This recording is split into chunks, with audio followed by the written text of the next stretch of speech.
Salam, hər vaxtınız xeyir. İki sözün tərkibinə görə təhlilini qeyd edəcəm. Məsələn, birinci söz ayaqlan sözüdür. Ayaqlan. Sözün kökü ayaq. Paltar düşür yerə, mən paltarı ayaqlayıram. Paltar neyinir? Ayaqlanır. Ümumiyyətlə, lan şəkilçisidir, lan. Laş şəkilçisidir. Bu şəkilçilər, yəni bir cür də təhlil oluna bilər. Bircə bir leksik şəkilçisi kimi. Parçalanıb iki leksik şəkilçisi kimi də təhlil oluna bilər. O baxır sözün yəni mənasına. Sözün mənasına, həm də söz bir-birini tamamlamalıdır. Yəni ayaqla sözündən ayaqlan sözü yaranar. Məsələn, ayaqlaş sözündə isə tamam fərqlidir. Baxaq ikinci mənaya. Ayaq. Ayaq sözün kökü. Artıq burada leksik məna tamamilə fərqlidir. Çünki məsələn, xəstə durur, xəstə neyinir? Təzə yeriyəndə ayaqlanır. Artıq mən bunu ayaqla kimi verə bilmərəm. Ayaqlan kimi götürəcəm. Məsələn, uşaq təzə yeriyəndə neyinir? Ayaqlanır. Baxaq digərinə. Məsələn, ayaqlaş sözünü yazım.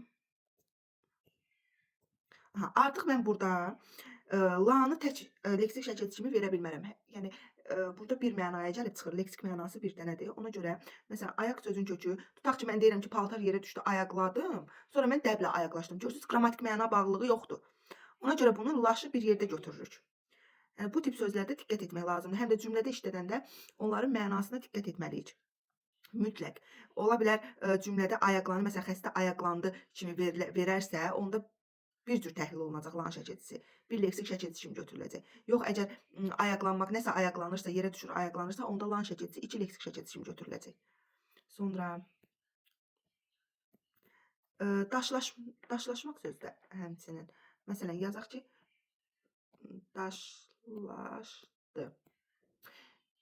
Bir var, neynir? Sement neynir? Daşlaşır. Əgər o cür cümlə o cür verilsə, sement daşlaşdı, onda laşı bir götürürük. Yox, əgər desəm ki, uşaqlar bir-biri ilə daşlaşdı, onda daş sözün kökü, uşaqlar bir-birini neynədir? Daşladı, sonra bir-biri ilə daşlaşdı. O zaman iki leksik şəkilçisi kimi verir. Artıq bu sözlərin qrammatik məna növündə də yeri fərqli olacaq. Məsələn, birincidə məlum növdə olacaq, ikincidə qarşılıq birgəlik növdə. Şəkilçi fərqli olduğuna görə artıq qrammatik məna növündə də bunları fərqli-fərqli götürəcəyik. Yəni diqqət etmək lazımdır. Laş, lan şəkilçisinin sözdə yerinə, sözdə işlənmə məqamına, cümlədə leksik mənasına, sözün cümlədə leksik mənasına və ondan sonra təhlil etmək lazımdır.